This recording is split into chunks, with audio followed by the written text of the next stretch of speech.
болохоор итгэдэг сайн сонсоод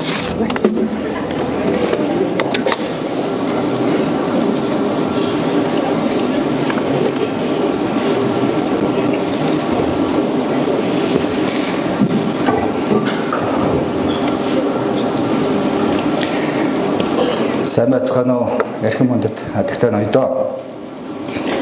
Эрдэнэт хот Орхон аймгийн Хэтийн хөгжлийн төлөвлөгөөг танилцуулах зорилготой зохион байгуулагдж байгаа энэхүү хэлэлцүүлэгт бид бүхэнтэй хамт байж оролцож байгаа явдалд та бүхэндээ энэхүү зөвлөгөөнд хэлэлцүүлэхэд оролцож байгаа та бүхэндээ болон эрдэмтэн мэргэдтэй Орхон аймгийн нийт иргэдийнхээ нэрийн өмнөөс болон хувьяасаа гүнээ талархаж байгааг илэрхийлье.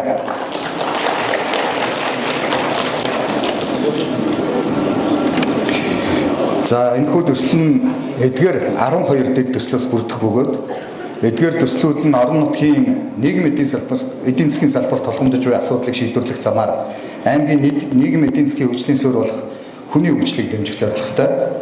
За та бүхэндээ эдгээр дэд төслүүдээс хүний хөгжлийн үндсэн суурь болсон эрүүл мэнд боловсролын салбар болон за мөн соёл спорт аялал жуулчлалын салбарт хэрэгжүүлэхээр зорж буй бүтээн байгуулалтын давч мэдээллүүдийг хүргье. За цаг хэмнэх зорилгоор эдгээр салбарын наривчилсан судалгаанууд болон төслийн дэлгэрэнгүй дараах ихтгэлд дурдаагүй болохыг урьдчилан хэлэх зүйтэй. За Монгол Улсын засгийн газрын алсын хараа 250 бодлогын бичиг баримтын 2-2-т зааснаар эрүүл дадал хөвшилтэй идэвхтэй амьдралын хэв маягтай иргэнийг төлөвшүүлэн эрүүл мэндийн чанар хүртээмж үр дүнтэй тогтолцоог хөгжүүлнэ гэж тусгасан. Аймгийн засаг даргын 2024-өөс 2028 онд хэрэгжүүлэх үйл ажиллагааны хөтөлбөрт энэхүү зорилтыг хэрэгжүүлэхээр наривчсан төлөвлөгөөнүүдэд тусган ажиллаж байгаа. За өнөөдрийн байдлаар Баян өндөр суманд 8 өрхийн эрүүл мэндийн төв, за Жаргалан суманд 1 өрхийн эрүүл мэндийн төв, нийтдээ 9 өрхийн эрүүл мэндийн төвөөр Орхон аймгийн нийт иргэдэд анхны шатны эрүүл мэндийн тусламж үйлчилгээг үзүүлж байна. За Монгол улсад мөрдөгдөж буй эрүүл мэндийн анхны шатны тусламж үйлчилгээг үзүүлэх өрхийн эрүүл мэндийн төвийн ачаалал 10-аас 12 мянган хүнд 1 өрхийн эрүүл мэндийн төв байх ёстой. За энэхүү стандартыг хангахын тулд Орхон аймагт шинээр 3-аас 4 өрхийн эрүүл мэндийн төвийг шинээр байгуулах шаардлагатай байгаа. Ингэснээр өрхийн эрүүл мэндийн төвүүдийг нэмж байгуулснаар анхны шатны тусламж үйлчилгээг үзүүлэх стандартын шаардлагыг хангах юм. За бүсийн ажиллагаа эмчилгээний төв Эрдэнэт медикалт төрөлцсөн эмнэлэг нийт 12 ортой хувийн хөвшлийн эмнэлэгтэй нийт 14 эмнэлгээр лавлгаа шатлалын тусламж үйлчилгээ буюу 2 дугаар шатлалын эрүүл мэндийн тусламж үйлчилгээг үзүүлж байна. За бүсийн ажиллагаа эмчилгээний төв нь 1983 онд байгуулагдсан бөгөөд за 30 мянган хүнд үйлчилэхээр төлөвлөгдөн байгуулагдсан. За өнөөдрийн байдлаар Орхон аймгийн бүсийн ажиллагаа эмчилгээний төв 106 гаруй мянган Орхон аймгийн иргэдээс гадна Хөвсгөл Булган аймгийн иргэдэд бүсийн ажиллагаа эмчилгээний төвийн үйл ажиллагааг үзүүлж байна. За нэгдсэн эмнэлгийн МНС 5095 2017 стандартын дагуу төрөлцсөн тусламж үйлчилгээг үзүүлэхэд бүсийн ажиллагаа эмчилгээний төвийн барилгыг өргөтгөх, шинжлэх, за төр хувийн хвшлийн түншлэлийн хүрээнд хувийн хвшлийн эмнэлгүүдийг ор бүхий эмнэлгүүдийг барих байгуулахыг дэмжин ажиллахаар төлөвлөж байна.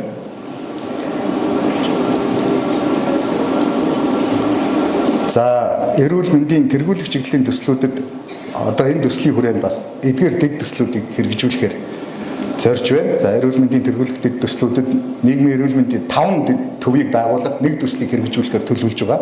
За нийгмийн эрүүл мэндийн дэд төвийг байгуулна, хавдрын ажиллагаа эмчилгээ хяналт сэргийлтийн төвийг байгуулна, перинатологийн ажиллагааны төвийг байгуулна, зүрхний төв, яаралтай тусламжийн төвүүдийг байгуулна.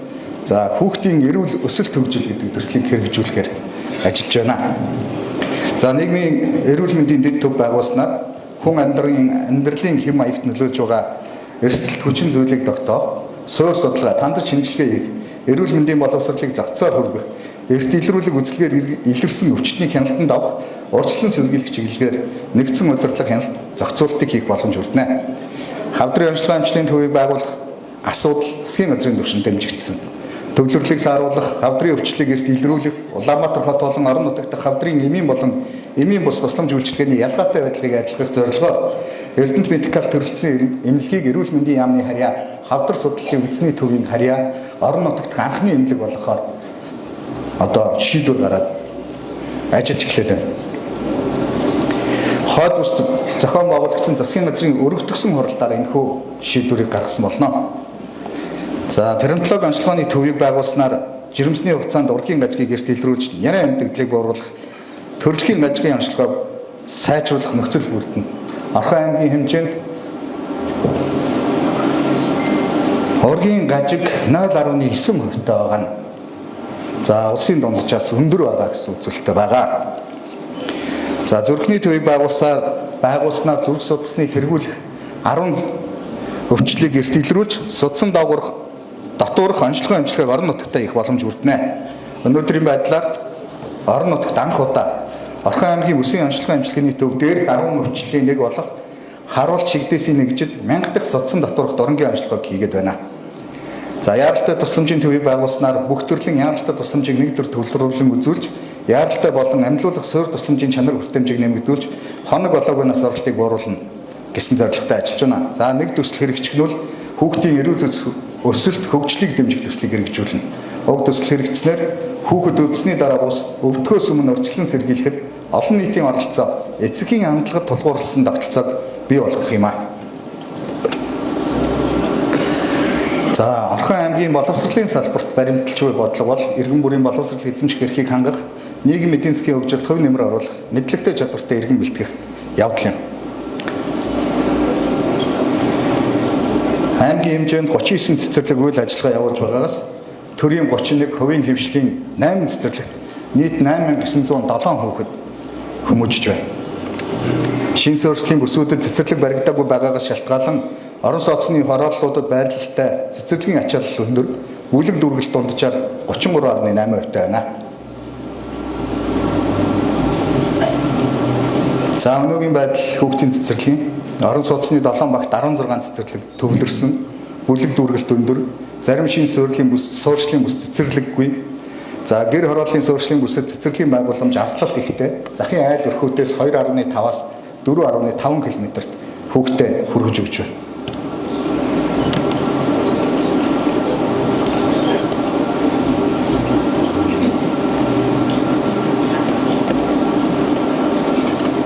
Энэхүү төсөл хэрэгжснээр шинээр 9 байрлалд 1800 хүүхдийн цэцэрлэг баригдана. Анги дүүргэлтийг 25 хүүхэд хүртэл бууруулна. Сургалтыг дэмжсэн захин системийг хөгжүүлж, бүртгэлийг бүрэн захимжуулна. Ингэснээр зөвхөн харьяаллын дагуу суралцах нөхцөл бүрдэж төвлөрөл буурах юм а гэж үзэж байна. За, хүүхэд 1 км-ээс холгүй зайд гэртээ ойр цэцэрлэгт хамрагдах нөхцөлийг бүрдүүлнэ. Багшийн ачааллыг бууруулах замаар хүүхдийн хөгжлийн акцийг нэмэгдүүлнэ. Аймгийн хэмжээнд ерөнхий бодлого сургуулийн 24 сургууль үйл ажиллагаа явуулж байгаагаас төрийн өмчийн 17 сургууль, хувийн хвшлийн 6 сургууль, байгууллагын дэргэдэх 1 сургууль байна. За, энэ дээр алдаатай гарсан байна. За, ерөнхий боловсролын сургуулийн сурвалжчдын тоо мэдээлэл. За, 2024 оны байдлаар 26940 суралцагч байгаа бол өнөөдөр Орхон аймагт амьдарч буй 1-5 настай хүүхдүүдийн тоонд харьцуулж үзэхэд 2027 онд 28071 болж 1000 гаруй суралцагч нэмэгдэх хандлагатай байгаа. Ээлжийн коэффициент өндөр байгаа нь аймгийн хэмжээнд ерөнхий боловсролын сургуулиудыг шинээр барих өргөдгөх шаардлагатай байгааг харуулж байна. За, ерөнхий боловсролын сургуулийн өнөөгийн байдал ээлжийн коэффициент 2.4%-тай байгаа. Удахгүй 3 ээлжийг хичээлэх нөхцөл байдал үүсэж байна. За, орон сууцны хорооллуудын анги дүүргэлт өндөр, зарим шин суурьшлийн бүс сургуульгүй, гэр хороолдох боловсролын үйлчилгээ аслагдсан, захын айл өрхөөс 4.5 км-ийн зайд байрлаж байна. За, төсөл хэрэгжснээр шинээр 9 байршилд 4500 хүүхдийн багтаамжтай сургууль барина. Анги дүүргэлт 45 байгааг 35 хүртэл бууруулснаар сургуулийн ачаал буурч суралцагч хөгжих боломж бүрдэнэ. За, сурагчийн сургуульд хүрэх дундаж зайг 1 км хүртэл ойртуулна. Захин бүртгэл ухаалаг хяналтын платформыг бүх ангид нэвтрүүлнэ. За, гэсэн юм чиглэлтэй ажиллаж байна. За, захин бүртгэл ухаалаг хяналтын платформыг бүх ангид нэвтрүүлснээр харьяалалгүй хэн нэгэн танил тал Ари алганы хүрээнд өөр газар сурж байгаа энэ явдал дасан зогсоодно. Дээр нь энэхүү асуудлуудыг дагаад багшийн хөгжлийн асуудал, за сургуулиудын ижил тэгш байх асуудал гэдэг энэ бүх зүйл цогцоороо шийдэгдэж явна. За энэхүү илтгэлд наривчлан судалгаануудыг оруулаагүй байгаа гэдгийг дахин хэлье. За биеийн тамирын спортын чиглэлээр Орхон аймаг идэвхтэй хөдөлгөөн спортоор хичээл хэрэгдэд олон талын тэгш хүртээмжтэй үйлчлэгээ үзүүлэх, тамирчдын амжилтыг ахиулах замаар бие бэлтрийн боловсролтой эрүүл чиргээгнийг төлөвшүүлнэ гэж Орхон аймгийн бодлогын бичвэрт тусгагдсан. За аймгийн хэмжээнд төр хувийн хвшлийн нийт 36 спорт залтай. Үүнээс олон улсын чанартай тэмцээн орон нутагт зохион байгуулах боломжтой 1 зал. За улсын чанартай тэмцээн зохион байгуулах боломжтой 6 зал байна. За нэг хүнд ногдох спорт заалны хэмжээ улсын дунджаас 0.92%-аар бага байна. За төрөөс биеийн тамирын спортоор хичээлэх орчин нөхцөлийг сайжруулах, хүртээмжийг нэмэгдүүлэх зорилгоор Орхон аймаг Эрдэнэт хотод ирэх жилүүдэд Эрдэнэт арена спортын зохицолбор за битүү дээвэртэй мөсөн ордон барихаар төлөвлөж байна. Мөн хувийн хвшил төрийн хамтын ажиллагааны хүрээнд за спортын заал талбай, үлийн задгай зам талбай одоо нэмэгдүүлэх төслүүдийг дэмжиж хэрэгжүүлж ажиллана. Эдгээр төслүүдийг хэрэгжүүлснээр за жилийн 4 улирал өвлийн спортоор хичээлэх орчин нөхцөлийг бүрдүүлэх бөгөөд аймагтаа олон улсын болон бүс нутгийн тэмцээнүүдийг зохион байгуулах стандарт заал талбайтай болно. За соёл урлаг аялал жуулчлалын чиглэлээр бүх нийтийн төрөөс баримталж буй бодлого бүх нийтийн соёлын боловсролыг уламжлалт болон орчин үеийн дэвшилтэд технологитой хослуулж нээлттэй тэгш хүртээх соёлын бүтээлч үйлдвэрлэл аялал жуулчлал инновацийг хөгжүүлэхэд чиглэлтэй гэж заагдсан байна.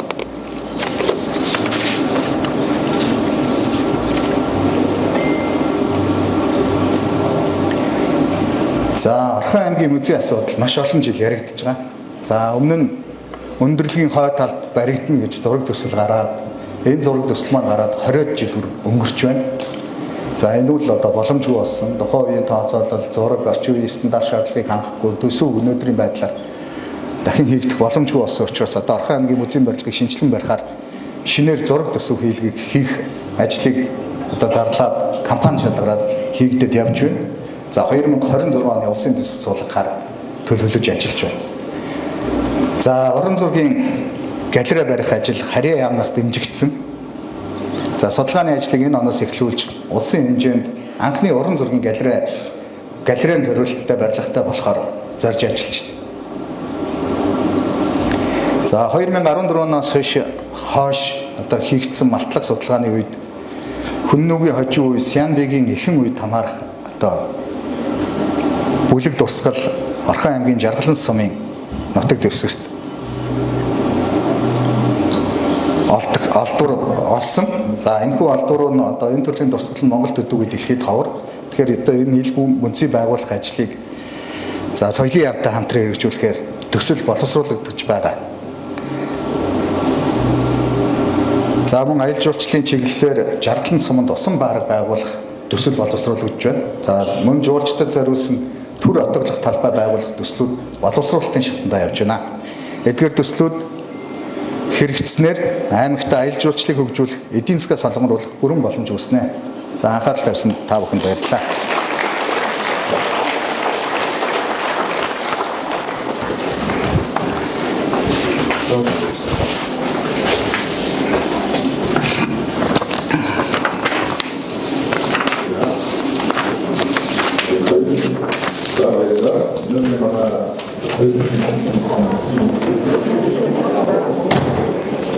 Яа бүр сасгаачлаа.